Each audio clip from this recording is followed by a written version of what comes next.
Hey everybody, it's Chris, and one of the most dramatic subclass changes we saw in the new core rules was the Wild Magic Sorcerer. And I had somebody ask me if I would give some tips for optimization of a Wild Magic Sorcerer. And that's not quite so easy because there's so much that's unpredictable about them by design. Now, the biggest change for this subclass isn't the table itself, though the table changed dramatically. But the biggest change is actually your ability to access that table. In the 2014 rules, your ability to access the table actually was 100% DM reliant. You either use Tides of Chaos, and then the DM decided to initiate the Wild Magic Surge table to give you your Tides of Chaos back, which they might not do, and it was easy for a DM to forget to do that. Or you cast a leveled sorcerer spell, and then the DM asked you to roll a d20. And if you rolled a 1 on that d20, you would access the Wild Magic Surge table. And again, this was up to the DM. You didn't even necessarily get that d20 roll. And I did play in an entire campaign, and it was an extended campaign where another player was playing a Wild Magic Sorcerer. And to my recollection, they never rolled on the Wild Magic Surge table throughout the entire campaign.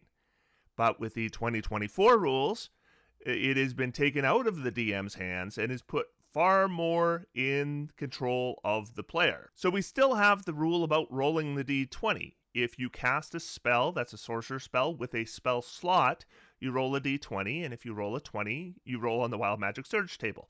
The odds of this happening are exceedingly low, but Tides of Chaos gives the player massive control over when we use the Wild Magic Surge table. Basically, if we roll a d20 test, we can expend Tides of Chaos and we get advantage on that roll. Once we do so, Tides of Chaos is considered expended. Then the next time we cast a sorcerer spell using one of our spell slots, we automatically roll on the Wild Magic Surge table, recovering our Tides of Chaos when we do, in which case we can use Tides of Chaos again and restore our ability to roll on the Wild Magic Surge table. So the cost of a player rolling on the Wild Magic Surge table is now they must roll a d20 test with advantage. You know, that's a benefit, not a penalty. And they must cast a sorcerer spell with a spell slot. And that is really the limit, meaning that pretty much any sorcerer should be able to access the Wild Magic Surge table multiple times per session, and by a few levels in, several times per session. From the optimization standpoint, though, I mean, if you're playing a Wild Magic Sorcerer, let's be honest, you're doing it because you want to roll on the Wild Magic Surge table. That's kind of the point. That's kind of fun. But fun and optimal aren't always the same thing. Is it optimal to roll on the table? Because we're going to have a lot of control over how often that happens. So how often do we want it to happen from a tactical standpoint?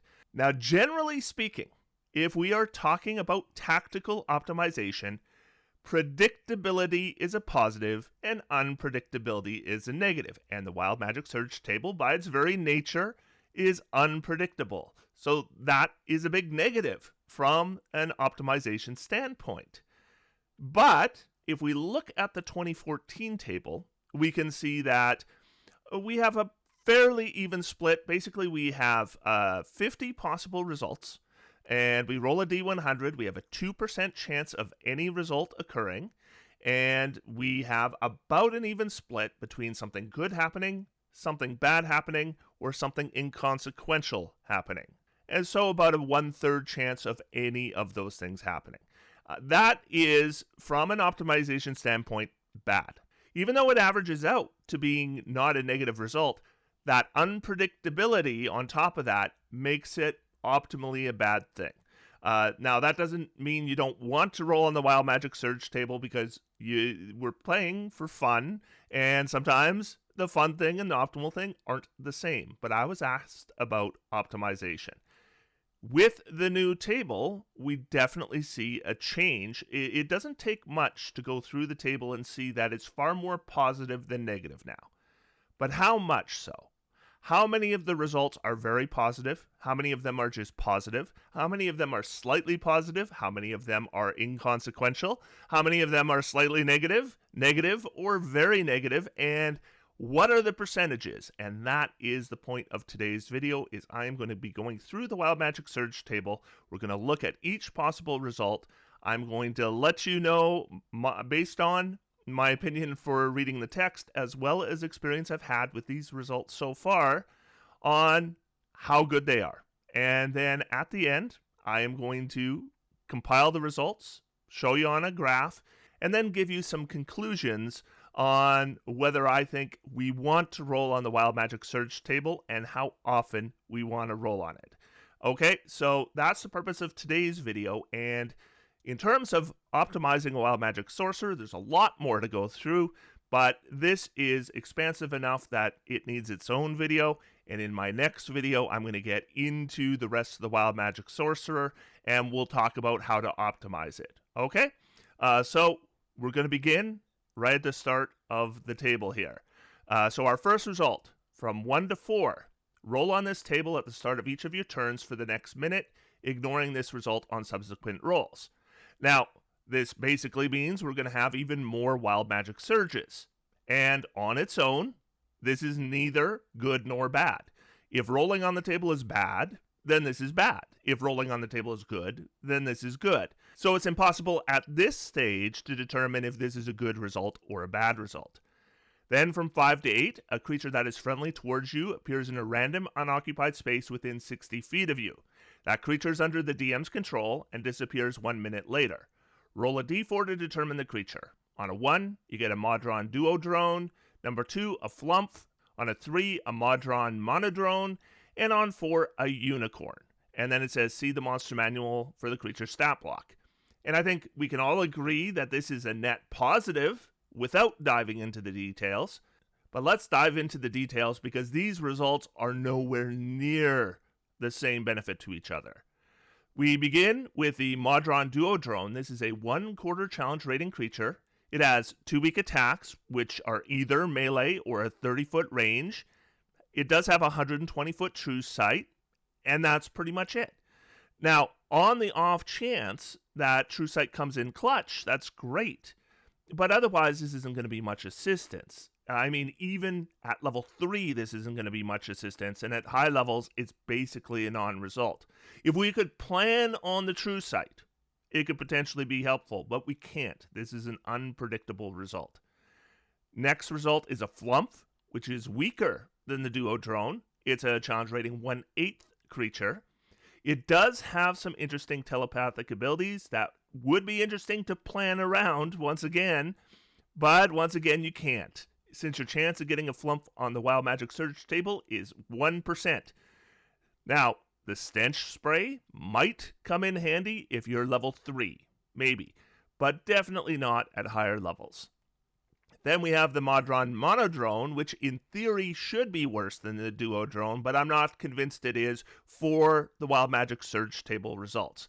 It shares true sight with the Duodrone, but unlike the Duodrone, it can potentially fly out of range and do a pretty long range gear finger attack. Now, the attack roll and the damage aren't that great, but it potentially will have some positive impact in some combats, at least at low level. This does not scale with your level, so eventually it will become basically insignificant. The big outlier here is the Unicorn. If we get the Unicorn, this is a CR5 creature, and this is a legendary creature. It gives out 3d6 temporary hit points as a legendary action with no limit on uses. It has nearly 100 hit points and 3 legendary resistances. It can cast Cure Wounds or Lesser Restoration 3 times per day, both as a bonus action. It can cast Dispel Evil and Good, which is a 5th level combat spell. I mean, even if you use it just for attacking, it can make 4 horn attacks and 1 hoof attack every round. You're probably going to get about maybe 30 DPR out of it. 30 DPR is a lot to be adding to your character for free. At level 3, the Unicorn is way more powerful than your character is, and even at high levels, it is never going to be worthless. So basically, if we roll a 5 to 8, we have a 75% chance of a slightly positive but mostly insignificant result, and a 25% chance of a substantially good result. But it doesn't scale, so at higher levels it's not as good, but it's always significant. Then we have 9 to 12. For the next minute, you regain 5 hit points at the start of each of your turns. Again, this is obviously a positive result. And again, there is no scaling with your level. So 5 hit points might be 25% of your hit points at level 3, and about 4% of your hit points at level 20. Quite a difference. Also, maybe you get this result and you're already at full hit points. Then this doesn't do anything unless you take damage, which maybe you won't for the duration. So this one is a benefit, but it's a bigger benefit at lower levels, and potentially it's a neutral result at worst. Then we have 13 to 16. Creatures have disadvantage on saving throws against the next spell you cast in the next minute that involves a saving throw. This is obviously a benefit. Then again, what if you aren't going to cast a spell that requires a saving throw in the next minute? Maybe you rolled this after casting invisibility to sneak somewhere, or after casting your final spell in a combat. Your chances of casting a spell with a saving throw in the next minute might be remote. However, if you are going to cast a spell in the next minute, this is very good. It's not like heightened spell meta magic where you impact the saving throw of one creature. If you cast, say, a hypnotic pattern and affect 4 creatures with it, all 4 of them will have disadvantage on that saving throw. And since spells scale with your level, this benefit technically scales with them. So this is our first result so far that is going to improve as we level up. Next we have 17 to 20. And I'm putting it up on your screen. I'm not going to read this out loud. There's just too much here. All 8 results here are probably insignificant. I mean, I say probably because increasing a size category could be useful, or it could be a detriment, depending on your situation. But it is likely that no matter what you roll, it's not going to have a significant positive or negative effect, so I would consider this a neutral result overall. Next, we have 21 to 24. For the next minute, all your spells with a casting time of an action have a casting time of a bonus action. This one is so misleading because it sounds amazing. My gut tells me it's amazing. But it is actually very questionable if this is a benefit at all once you actually find your wild magic sorcerer under the effects of this, and I speak from experience. Normally, a sorcerer can cast a spell with their bonus action using Quicken Spell, or if it's already a bonus action spell, and then cast a spell without a spell slot, whether it's a cantrip or a spell you cast from a magic item that doesn't use your slots, or from a species trait or a feat. So you get to cast 2 spells on your turn. This effect prevents you from being able to do that. Now, with your action, I guess you could dodge or hide or something like that, and that can still be good. And you can save the 2 sorcery points you might have spent on Quicken Spell. But it can be really inconvenient, like when you realize that your Dragonborn sorcerer just used Draconic Flight and now can't cast a spell that round at all. It sounds and reads like it should be a benefit, but I would probably consider this fairly neutral overall because it can, and often will be, a hindrance. 25 to 28. You're transported to the astral plane until the end of your next turn. You then return to the space you previously occupied or the nearest unoccupied space if that space is occupied. So this definitely can be a benefit. Like it's 1 round of removing yourself as a target. Spellcasters sometimes cast Blink, just hoping for this basic same effect. Your concentration is definitely safe for that round, as are you, and that's great.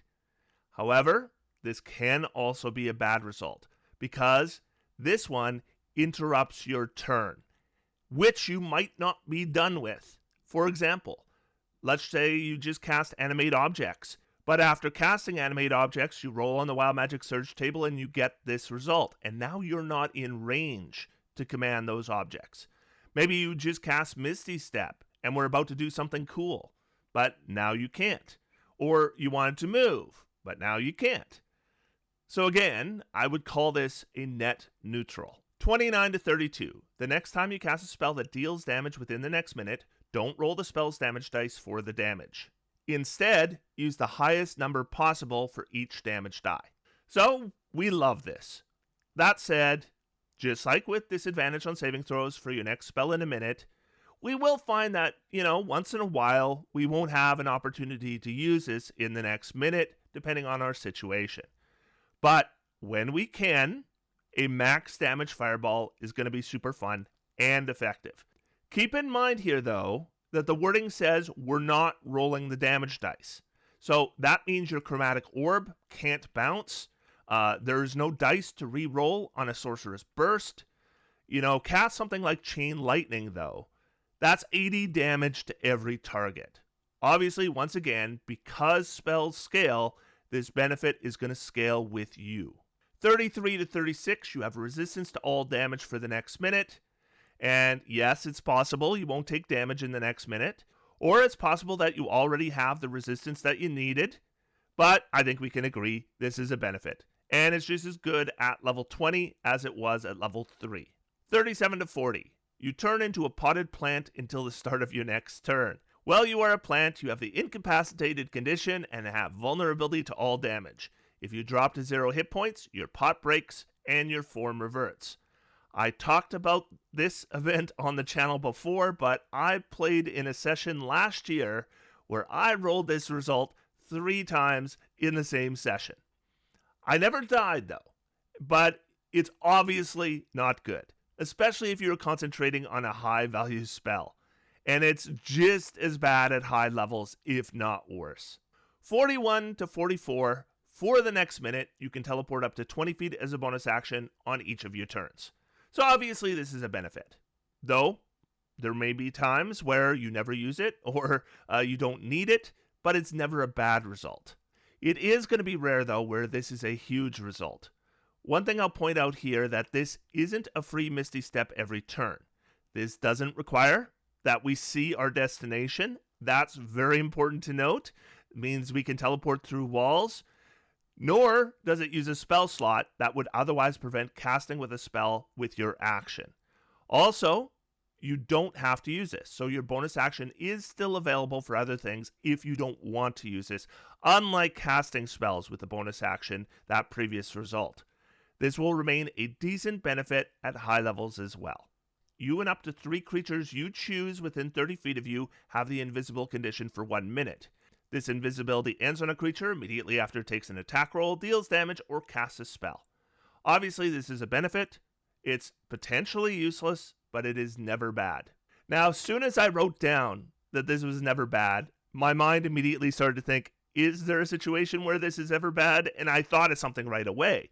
Like if I was to cast Subtle Spell, Silent Image in a non-combat situation where I don't want observers to know I'm up to shenanigans, or even necessarily capable of casting spells.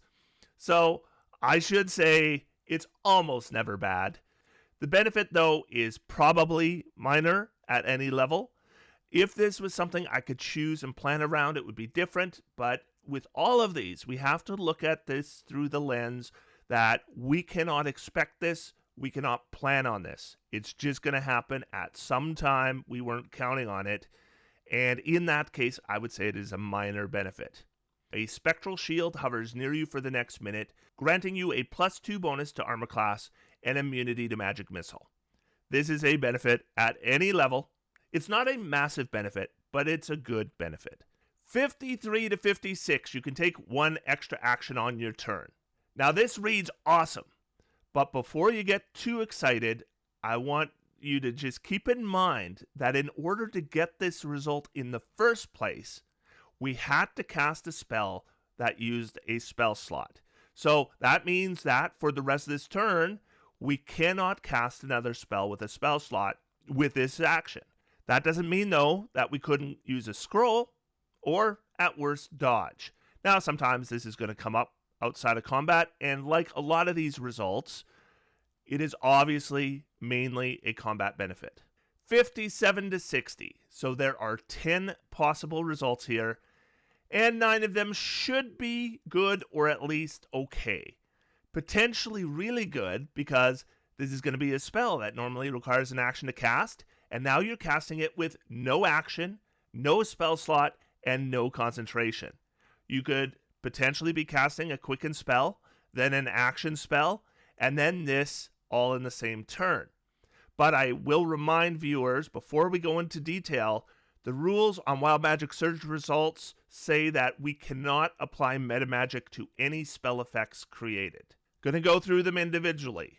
First, we have Confusion. This is a great result.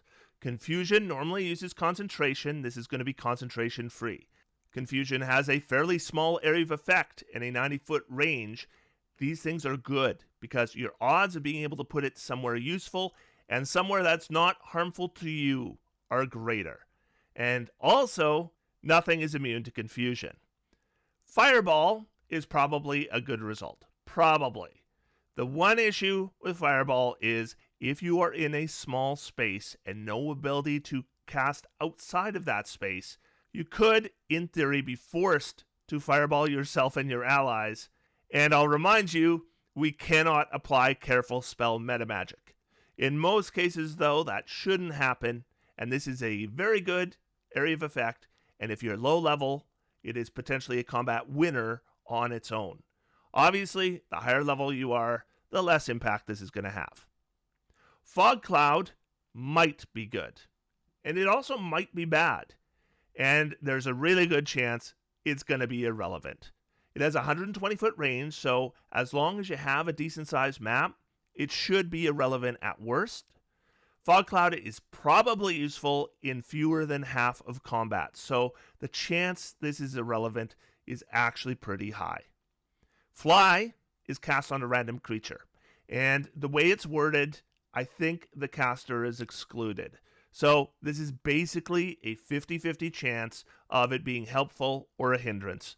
Maybe allies are within 60 feet more often, so maybe this is slightly more beneficial on average, though lots of times you don't need flight, or the target already has flight, so it will often be irrelevant. One thing to note, though, is a target has a fly speed of 60, so it's probably at least a boost to speed. Grease is a small area, so it shouldn't be a bad result, but let's be honest, Grease is not that great. It's probably slightly good. One of the biggest benefits of Grease is it doesn't use concentration, but none of these use concentration, so that's not a benefit here. This is a little bit better than okay. Levitate is on you, and just if you read the text of Levitate, it says that you immediately rise 20 feet. That's not even a choice. Then again, as long as you have any movement left at all, you can lower back down the 20 feet for free as part of that movement. This is probably a very small net benefit. Magic Missile at 5th level is pretty good. It's going to be about 25 points of damage for free to an enemy, so that's cool. Obviously, better at lower levels than higher levels. Mirror Image is a very nice defense, and it's going to be a benefit. Then we have the bad one. Polymorph cast on yourself, and if you fail, you turn into a goat. And you're going to be a goat for an hour, unless someone casts a spell magic on you or you take enough damage. So this one is bad. Though, on the upside, at least you should have just recovered your Tides of Chaos that made you roll on the Wild Magic Surge table in the first place, so you should be able to give yourself advantage on the saving throw, which I would highly recommend. Then we have See Invisibility, and let's be honest, it's probably useless. It's maybe good, but most of the time it's not going to be.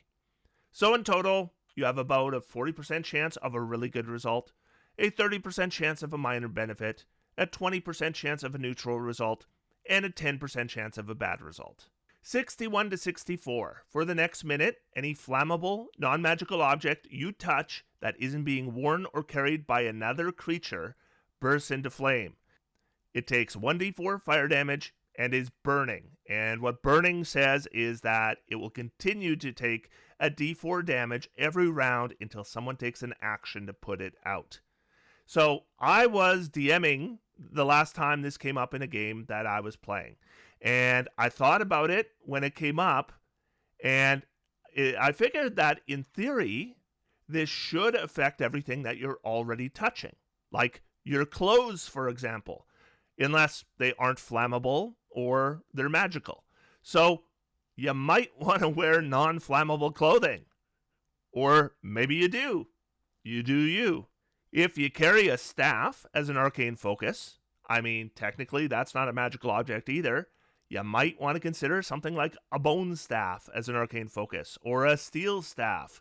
I mean, with some pretty simple preparation, you can take care of the fact that things you're already touching might burn if they're flammable. Don't touch things that are flammable. With some pretty simple preparation, this is probably going to be irrelevant, though it is potentially a hindrance or a benefit some of the time.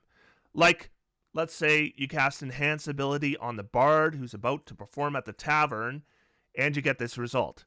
And Enhance ability is a touch spell. So now all the bard's clothes are on fire while they're on stage and burn off. I'll let you decide if that's a hindrance or a benefit. Again, you do you. Honestly, though, this one is a net neutral. Then we have 65 to 68. If you die within the next hour, you immediately revive as if by the Reincarnate spell. And this seems like an obvious benefit if it comes up. And let's be honest, hopefully it won't come up. But then again, consider this. Let's say you're playing a human sorcerer, and then you get this, and then you die within the next hour.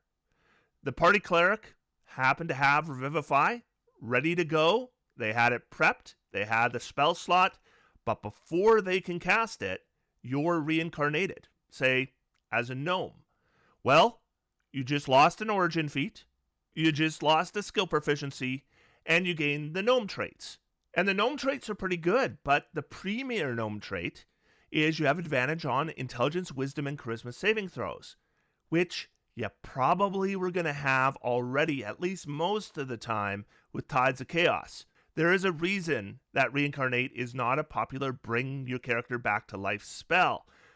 On the other hand, this happens immediately, and that's nice. And you reincarnate with basically all your hit points, any conditions you had are gone, and you save the costly components of this kind of spell. So I would say that this result probably won't do anything, because you probably aren't going to die within the next hour, I hope. But when it does happen, it's probably a net neutral, because it is probably a really big benefit at that moment, but in the long run, it's probably a negative. Then we have 69 to 72. You have the frightened condition until the end of your next turn. The DM determines the source of your fear. And this is obviously a bad result, but honestly, it's not that bad. There's lots of spells you can cast that aren't going to be impacted by you being frightened, so it's probably just going to be a movement restriction for one round. That's not that big a deal. 73 to 76, you teleport up to 60 feet to an unoccupied space you can see.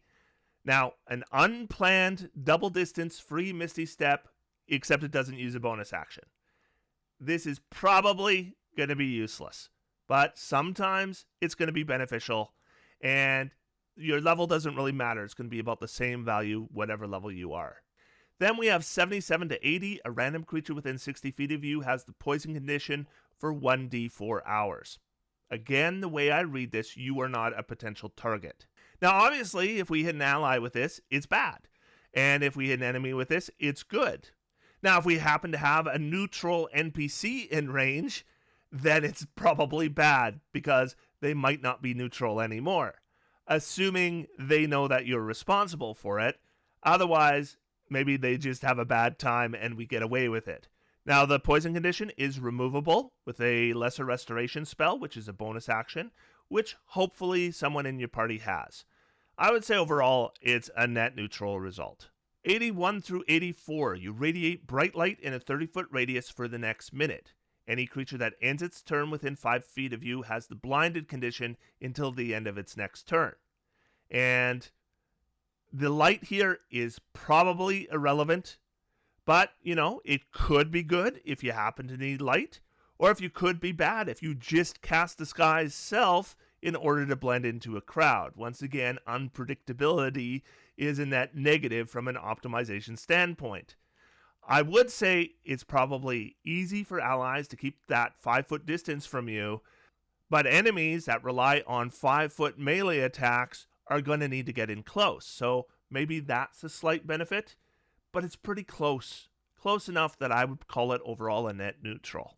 85 to 88. Up to 3 creatures of your choice that you can see within 30 feet of you take a D10 necrotic damage. You regain hit points equal to the sum of the necrotic damage dealt. So you can choose to have this result actually do nothing, since 0 targets is an option here. So if we choose 0 targets, nothing happens.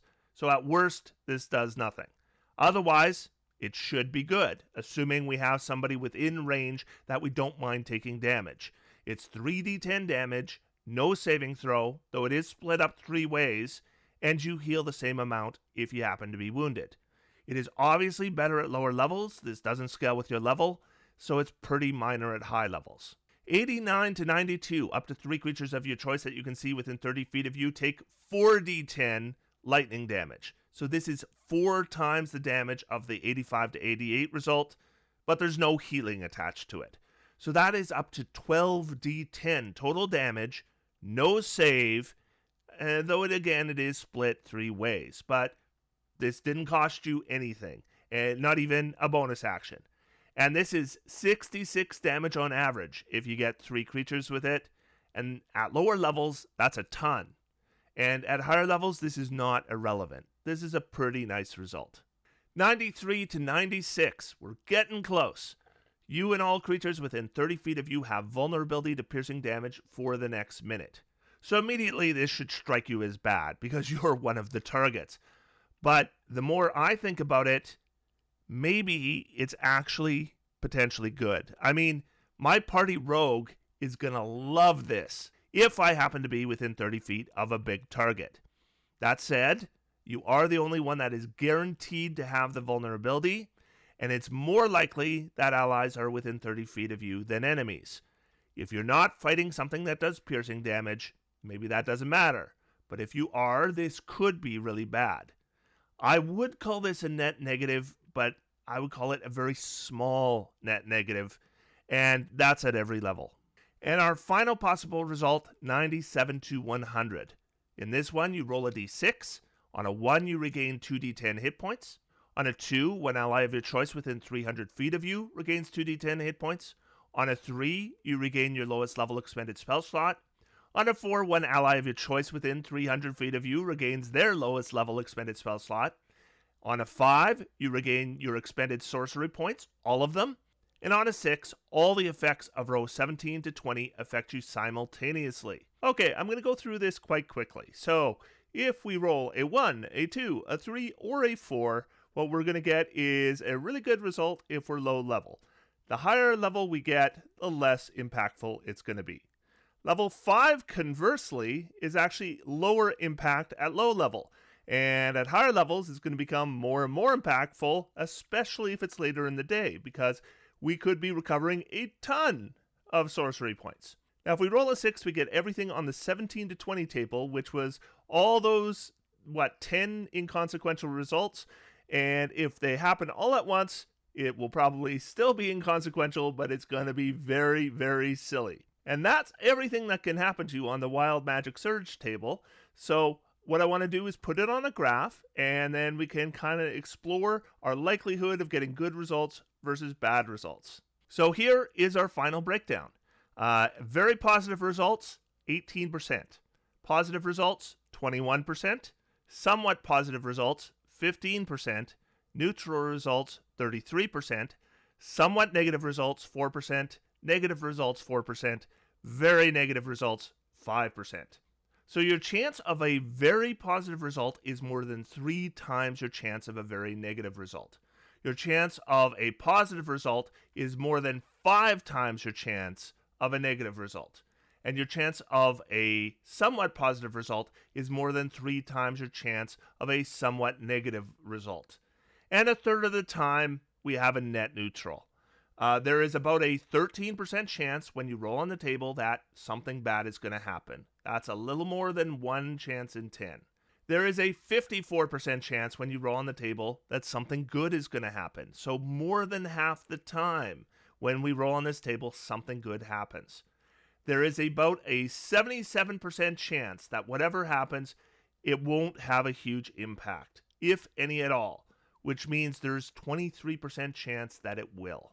So looking at this chart, we can see we're far more likely to get a good result than a bad result, but it's still unpredictable, and it's impossible to plan around. But in my estimation, based on these results, it is probably beneficial to roll on the table most of the time.